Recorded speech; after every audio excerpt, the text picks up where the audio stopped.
diijabah, doanya diijabah oleh Allah. Terus kita sudah hidup miskin lama ya. Kita ini sudah lama hidup dalam kefakiran. Tolonglah minta doa kaya kepada Nabi Musa alaihissalam. Akhirnya mereka berdua sowan kepada Nabi Allah Musa alaihissalam. Ya Nabi Allah, kami beriman kepadamu dan kami beriman kepada Allah. Tolong doakan kami agar kami bisa menjaga iman kami dan doakan kami agar kami hidup kaya berkelimpahan. Nabi Musa menjawab, bukankah dengan iman itu sudah cukup? Ya Nabi Allah Musa, hidup ini terasa berat. Tolong doakanlah kami untuk kaya. Baik, kata Nabi Musa, aku akan munajat kepada Allah. Aku akan memohon petunjuk kepada Allah perihal hidup kalian. Akhirnya Nabi Musa munajat kepada Allah. Di dalam munajatnya itu Nabi Musa diberi wahyu oleh Allah.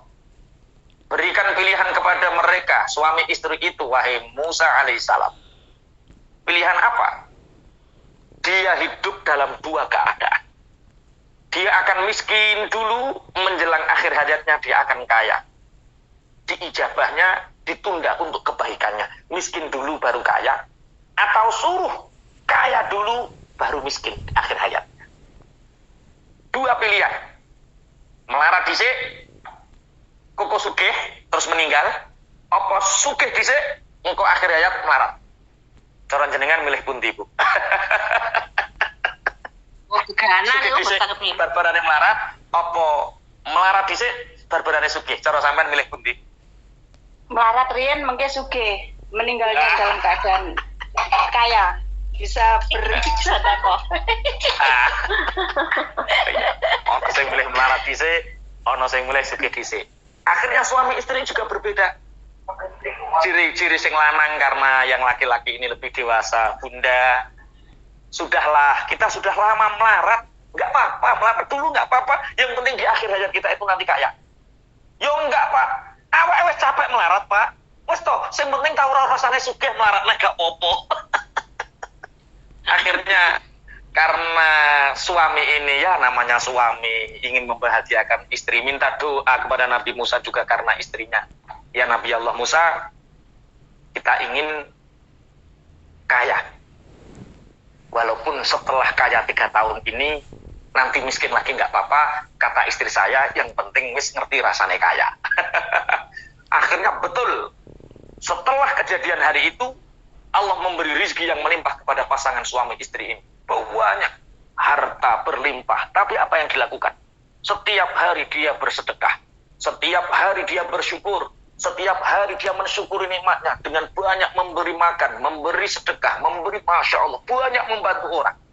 Sehingga di sekelilingnya ini makmur. Di sana tidak ada orang miskin. Orang miskin dibantu, dikasih pekerjaan. Sampailah batas waktu yang telah dilewati. Apa kata suami istri ini? Ayah, mumpung kita belum miskin, cepet kita banyak-banyak beramal. Mumpung belum miskin, cepet mumpung kita belum miskin. Banyak amal dilakukan. Setelah itu, tanpa disadari ternyata waktu 3 tahun itu telah terlewati setengah tahun. Nabi Musa kaget. Bukankah mestinya orang itu sudah melarat kembali, sudah miskin kembali, kenapa masih kaya? Ditanya, Pak, Bu, iya. Ini sudah 3 tahun lebih, ya. Kok masih kaya? Lah saya nggak tahu ya Nabi Allah. Yang paling tahu jenengan. Akhir Nabi Musa munajat, ya Rob, ya Allah, bukankah engkau berfirman bahwa ketika orang ini nanti kaya, maka dia akan miskin kembali. Tapi kenapa ini sudah lewat batas yang telah engkau tentukan, tapi mereka masih kaya? Wahai Nabi Allah Musa, wahai Nabi Musa Khalilur Rahman, wahai Nabi Musa Kalimullah, bukankah aku adalah zat yang maha pengasih, maha berderma, maha dermawan. Pantang bagiku untuk membuat miskin orang-orang yang berderma. La in syakartum la azidannakum wa la in kafartum inna adzabi lasyadid. Selama kedua suami istri itu terus berderma, selama kedua suami istri itu bersyukur, tidak akan menjadikan mereka miskin, tapi akan bertambah. Wes saiki sampean ingin melarat dhisik sugih, apa sugih dhisik lagi melarat? Bingung. Bismillahirrahmanirrahim. So nek ditawari berarti milih sing pripun? Sugih dhisik. Kula sugih lah mengke nek sepah mboten saged menikmati sugih lho, mpunan kula sugih mawon. Lah nek sugih terus bersyukur niku gak iso melarat. Alhamdulillah, alhamdulillah. Nggih, nggih. Yang pertama, yang pertama adalah iffah, menjaga diri. Itu akan menjadi penghias bagi orang fakir. Menjaga dari meminta, menjaga dari mengemis, menjaga dari melakukan keharaman karena kefakirannya. Itu akan menjadi penghias. Yang kedua, syukur akan menjadi penghias bagi orang-orang. Syukur akan menjadi penghias kenikmatan, sehingga kenikmatan yang telah diberikan Allah itu akan menjadi abadi karena rasa syukur kita. Yang ketiga, was-sabru zinatul bala. Sabar itu menjadi penghiasnya ujian bala. Sampai Rasulullah Shallallahu Alaihi Wasallam dawuh, as-sabru sitrun minal kurub wa aunun alal khutub.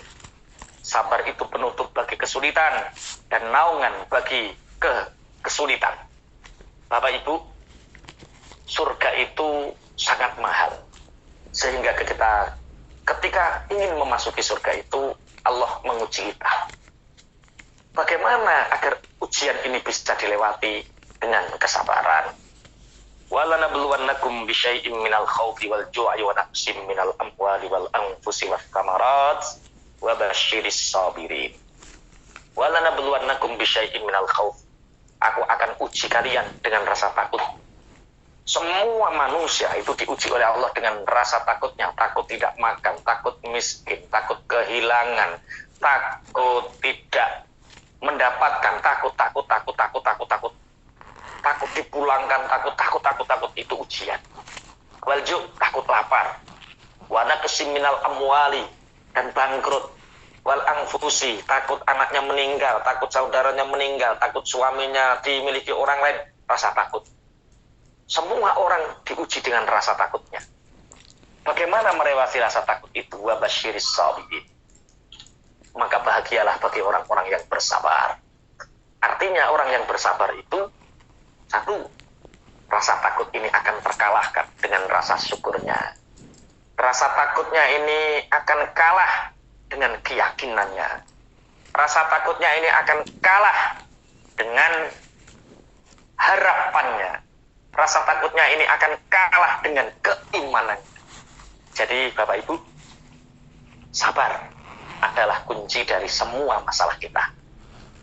Tapi jenenge wong Bapak Yai mun sabar iku mesti ana batese. Sebenarnya sabar itu lautan tanpa batas. Kapan berakhirnya sabar? Ketika kita sudah inna lillahi wa inna ilaihi raji'un. Ibu, seandainya kita bisa menyingkap takdirnya Allah, seandainya kita bisa membuka tabir takdirnya Allah, maka Allah kita pasti akan ridho dengan semua takdir-takdir yang hari ini terjadi, baik itu dari musibah, bala, ataupun ujian. Dulu ada seorang petani setengah tua. Dia tidak punya apa-apa, kecuali dia punya 3 hal. Ayam yang membangunkannya ketika subuh. Dia punya keledai untuk membantunya mengairi sawah, mengangkat barang-barang berbekalan ke sawah. Yang ketiga, anjing untuk menjaga tanaman. Suatu saat, tiba-tiba ayamnya dimakan oleh serigala. Sehingga menjadikan petani ini bersedih, tapi tidak lama. Dia mengatakan, setiap kesedihan pasti ada kebahagiaan. Setiap ujian pasti ada masanya. Aku yakin bahwa ujian ini akan diganti sesuatu yang lebih baik bagi Allah. Akhirnya dia bersabar. Kemudian dia masih punya keledai dan kambing. Pagi hari tiba-tiba keledainya yang setiap hari membawakan sesuatu ke sawah ternyata juga dimakan serigala, sehingga keledainya mati. Dia tetap mengatakan, aku yakin bahwa ujian ini akan dibalas dengan kebaikan. Setiap musibah pasti ada masanya. dan masa itu adalah datangnya kebaikan untukku. Pagi harinya ketika sawah sudah ditanami, maka yang menjaga tanah ini adalah anjing peliharaannya, yang dia mengusir semua hewan, yang mengusir sesuatu yang ingin merusak tanamannya. Tiba-tiba anjingnya mati diterkam oleh serigala. Dia tetap mengatakan, setiap ujian pasti ada masanya, dan setiap ujian itu pasti ada waktu di mana mendapatkan digantikan kebaikan. Bapak Ibu, apa yang terjadi setelah itu? Karena orang ini sabar, tiba-tiba ada perampok, tiba-tiba ada penyamun yang menawan semua penduduk di kampung itu. Siapa yang ditawan? Orang-orang yang punya ayam, orang-orang yang punya keledai, orang-orang yang punya harta. Sedangkan petani ini satu ayam pun tidak punya, keledai pun tidak punya, sehingga dia bebas dari tawanan rampok ini. Dia bersyukur kepada Allah, ya Rob, ternyata setiap ujian itu ada anugerah. Satu kali ujian ada dua anugerah. Satu kali musibah ada dua kebaikan. Inna ma'al usri yusra, fa inna ma'al usri yusra. Satu, kita fakir, tapi hiasilah dengan ifah, jangan mengemis, jangan meminta. Kita diberi nikmat oleh Allah, jaga kenikmatan. Dengan apa? Dengan rasa syukur. Yang ketiga, ketika ada ujian, bersabarlah. Yang keempat, wattawadu'u zinatul hasabi. Tawadu itu hiasannya pangkat keturunan. Bapak Ibu, kalau kita diciptakan oleh Allah mempunyai bapak yang mulia, nasab yang mulia, kalau kita dilahirkan dari orang yang punya derajat, baik dari hartanya, agamanya, atau kedudukannya, maka hiasilah kemuliaanmu itu dengan rasa tawadu.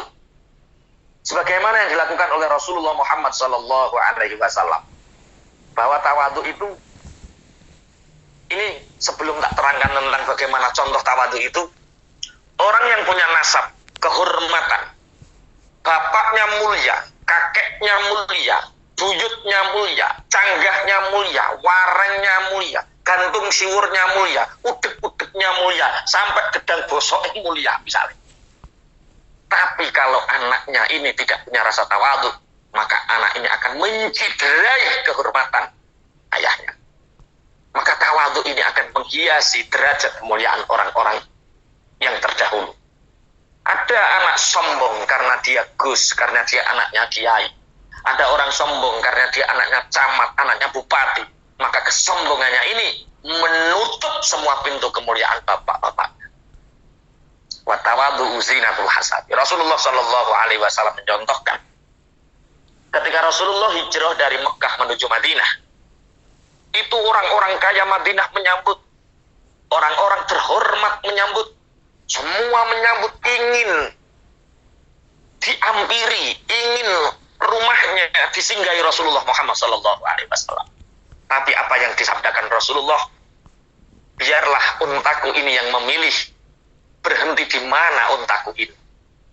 Karena malaikat Jibril ini sudah bisi'i Rasulullah, wahai Muhammad, yang pantas untuk engkau masuki rumahnya adalah orang yang paling tawadhu di Madinah. Sehingga ketika orang-orang kaya menyambut di depan, orang-orang terhormat menyambut di depan, semua ingin menyambut kedatangan Rasulullah.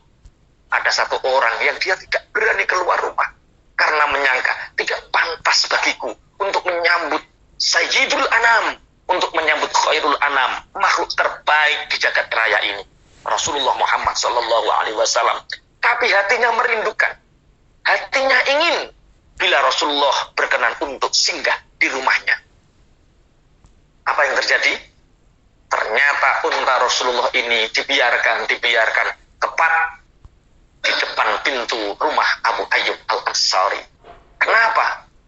Rumah Abu Ayyub Al-Ansari yang dipilih Rasulullah untuk disinggahi karena Abu Ayyub Al-Ansari ini punya rasa tawadhu, punya rasa rendah hati, yang dia merasa tidak pantas untuk menyambut makhluk yang termulia.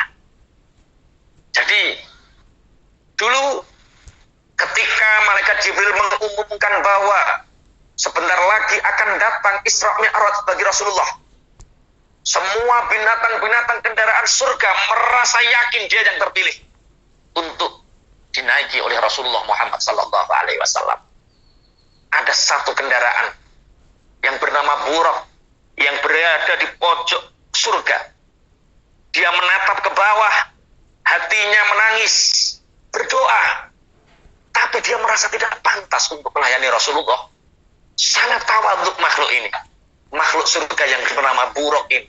Sehingga ketika malaikat Jibril mengumumkan detik-detik siapakah kendaraan terbaik di surga yang akan menjemput Rasulullah, ternyata makhluk yang paling tawadhu inilah yang bernama Buraq. Ketika Nabi Musa dikabarkan akan mendapatkan firman Allah dan bisa berbicara dengan Allah yang disebut dengan kalimullah, semua gunung yang tinggi merasa jumawa, kami yang pantas Nabi Musa untuk naik ke sini. Tapi ternyata Gunung Sinai yang paling tawadhu. Sehingga Gunung Sinai ini yang dipilih oleh Nabi Musa untuk Nabi Musa berbicara dengan Allah. Tawadhu ini menjadi penghias bagi orang-orang yang punya hasab, bagi orang-orang yang punya kedudukan. Di dalam kitab Sirah Umar bin Khattab diceritakan bahwa ada seorang raja Ghassan. Ada seorang raja Ghassanan yang bernama Jablah ibnu Aiham. Dia mengajak para pengikutnya masuk ke Madinah, disambut oleh orang-orang muslimin, disambut oleh Sayyidina Umar bin Khattab dengan rasa sukacita karena raja yang bernama Jablah ini masuk Islam. Setelah masuk Islam dengan kedudukan rajanya, dan Islam tidak pernah merendahkan seorang raja, orang yang terbaik di masa jahiliyahnya, maka di masa Islamnya pun dia dalam keadaan mulia. Pulang ke Ghassan. Suatu saat Raja Jablah ini berangkat haji.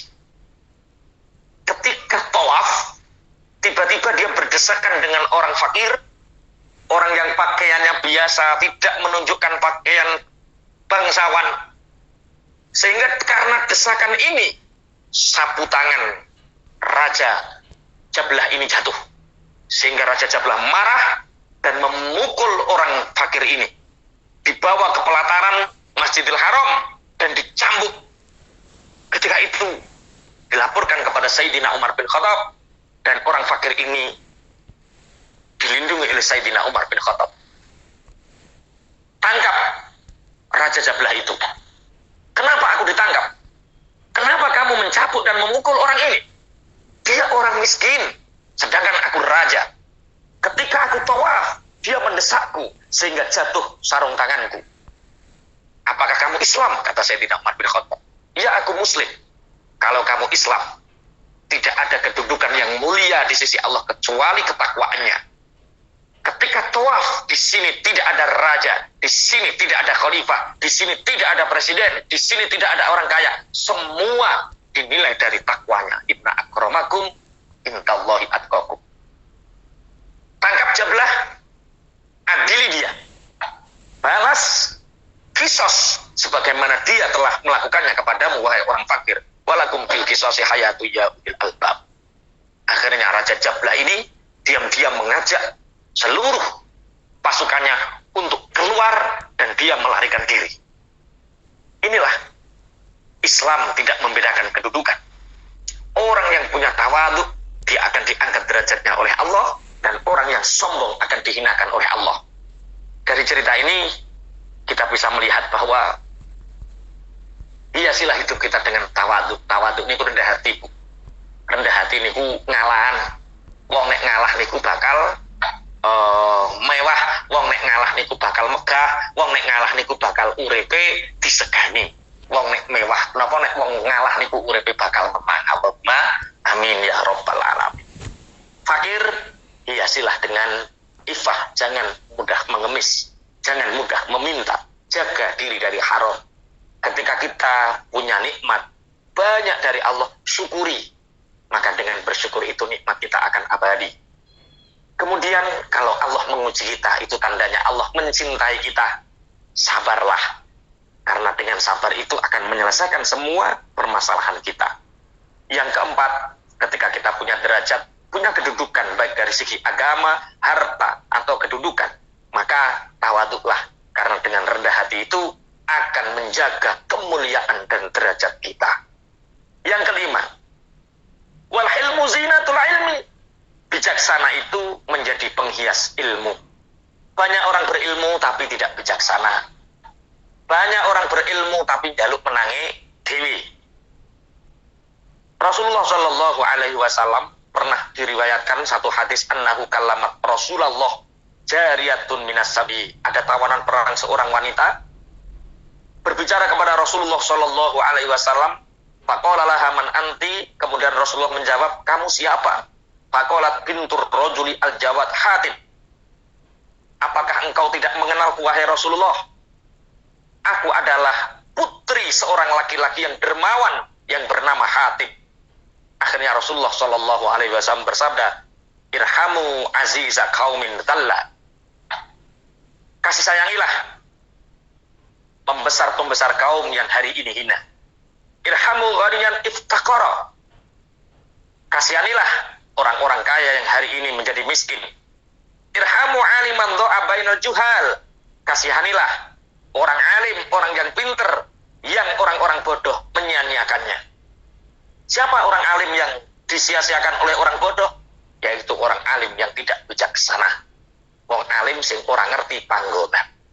Makanya pinter itu penting, tapi bijaksana akan menjadi penghiasnya. Ada satu kisah tentang sebuah kebijaksanaan orang yang berilmu. Diceritakan dulu ada khalifah yang bernama Muqtadid. Muqtadid ini satu khalifah yang sangat adil dan bijaksana. Sehingga khalifah Muqtadid ini sering beliau berpidato, istilahnya memberi kebebasan kepada rakyatnya, siapapun rakyatku, baik orang berpangkat ataupun jelita. Kok jelita? Apa nek ngarani? Jelata kok jelita. Jelata. Siapapun rakyatku, baik yang bangsawan, yang berpangkat atau rakyat jelata sekalipun, yang tidak puas dengan keadilanku, yang tidak puas dengan undang-undangku, yang tidak puas dengan kebijaksanaanku, menghadap kepadaku, aku akan mengampuninya dan aku akan belajar kepadanya. Sehingga rakyat begitu segan terhadap khalifah ini. Ada seorang rakyat, ulama, beliau orang yang alim, namanya Ibnu Hamdun. Masyhur sekali Ibnu Hamdun ini. Ketika itu beliau menghadap kepada ajudan khalifah, aku Ibnu Hamdun, orang biasa dari pelosok kampung, ingin menghadap kepada khalifah, apakah diperkenankan? Monggo. Di pelataran aula kerajaan beliau menghadap dekat dengan khalifah. Apa yang engkau ingin laporkan? Siapa namamu? Wahai khalifah Muqtadid, kula niki Ibnu Hamdun, rakyat jelata dari kampung. Sudah 2 tahun ini pikiran saya dibayang-bayangi oleh ketidakadilan panjenengan. Tapi kenapa engkau baru lapor sekarang? Padahal kejadian itu sudah 2 tahun.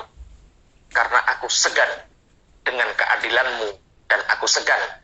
Aku rakyat jelata, engkau adalah baginda raja. Tapi karena engkau memberi kabar bahwa siapapun boleh menghadap, perkenankan hamba untuk menghadap. Apa yang ingin kau laporkan, wahai Ibnu Hamdun? 2 tahun yang lalu, ketika panjenengan memberi keputusan di alun-alun istana, siapapun yang mencuri semangka kemarin malam, bawa ke alun-alun ini, bunuh, kasih hukuman mati. Kami melihat saat itu, para rakyat yang ada di alun-alun melihat saat itu, pasukan perang panjenengan yang berseragam tentara panjenengan, yang membela panjenengan berpuluh-puluh tahun, engkau hukum mati di alun-alun. Kami berpikir, orang yang berjasa untuk negara, berperang demi negara, tapi hanya karena mencuri semangka, engkau bunuh. Apakah itu adil, wahai Khalifah Muqtadid? Khalifah Muqtadid mendengar laporan Ibnu Hamdun ini senyum. Dia mengatakan, apakah engkau percaya bahwa mereka yang aku bunuh itu adalah orang yang mencuri semangka? Iya, karena itulah pengumumannya. Wahai Ibnu Hamdun, sebenarnya di kerajaan ini ada penyamun, ada perampok, ada pembunuh, ada pemberontak yang mereka layak mati. Tapi untuk menegakkan keadilan, jangan sampai aparatku korupsi, jangan sampai tentaraku berani melanggar undang-undang. Maka para penyamun, perampok yang layak dihukum mati ini, pemberontak yang layak dihukum mati ini, aku ganti mereka, baju mereka dengan baju tentaraku, biar pejabat, rakyat, orang-orang yang berada di dalam naungan kekuasaan kekhalifahan ini, mereka tunduk pada peraturan kebenaran. Yang mereka dihukum mati di tengah alun-alun itu adalah para penyamun dan perampok yang layak dihukum mati dengan pakaian tentara, agar tentara, pejabat tidak berani mencuri walaupun sebutir semangka. Akhirnya Ibnu Hamdun puas dengan jawaban khalifah ini, beliau pulang.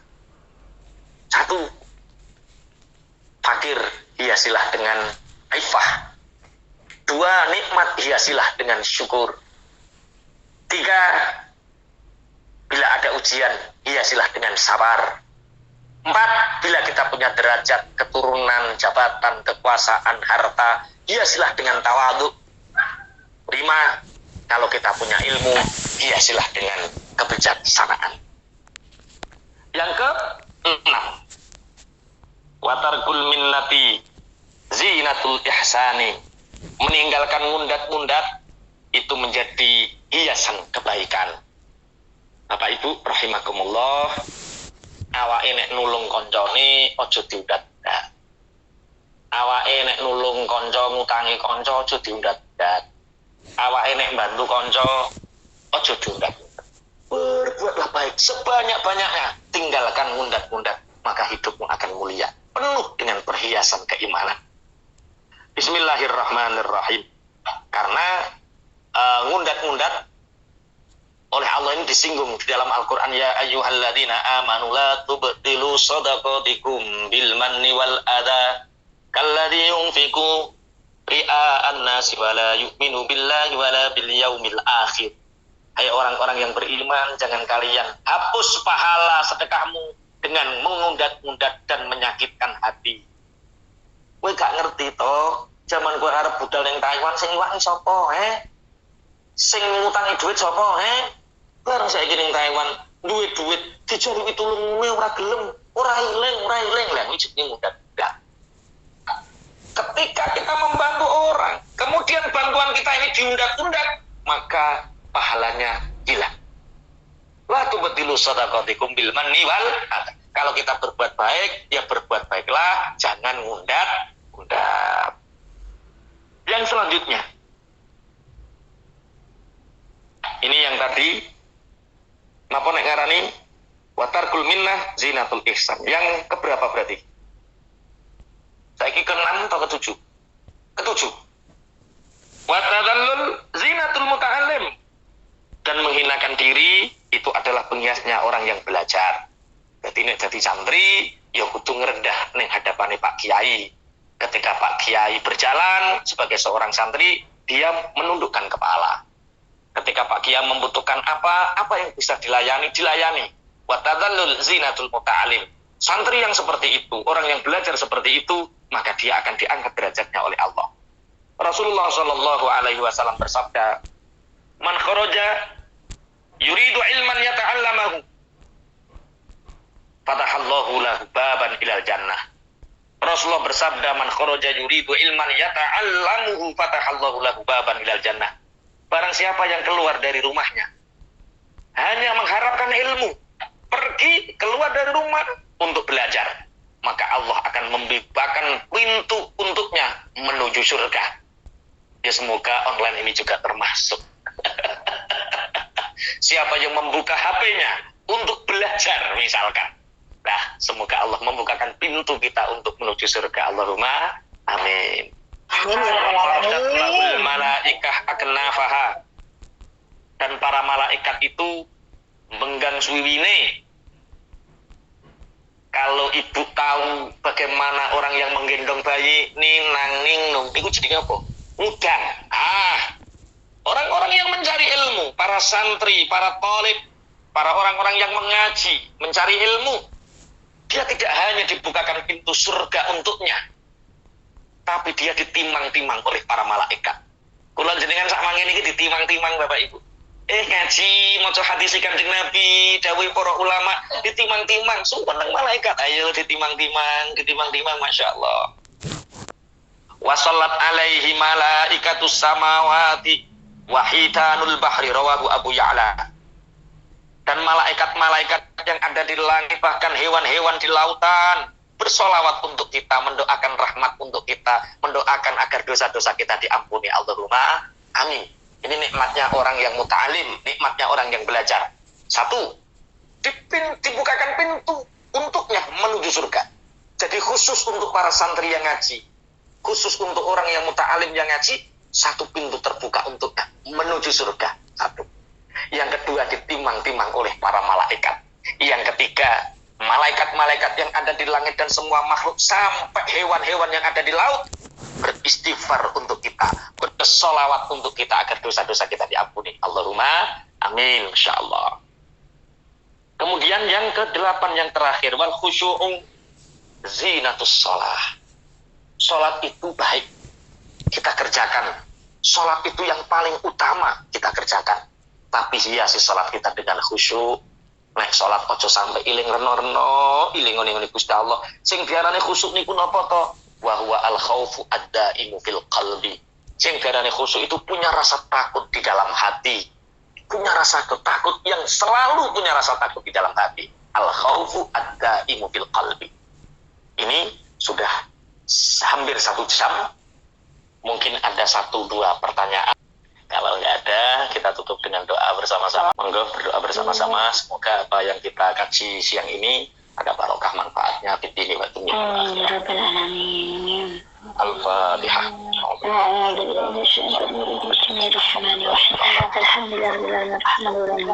Iya kan Allah ya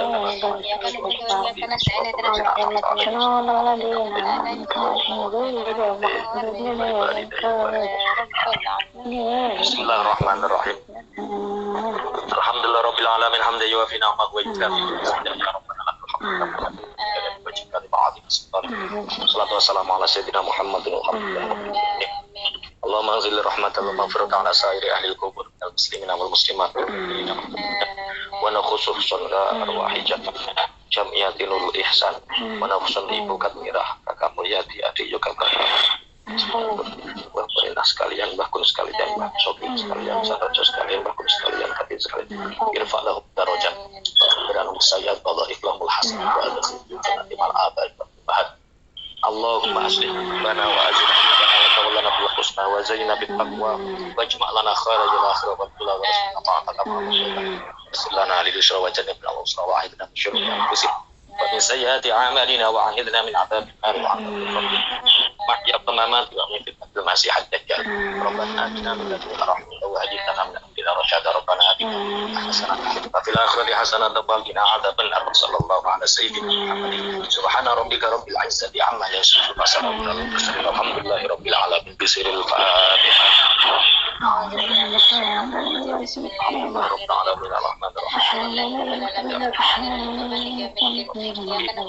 صراط الذين أنعمت عليهم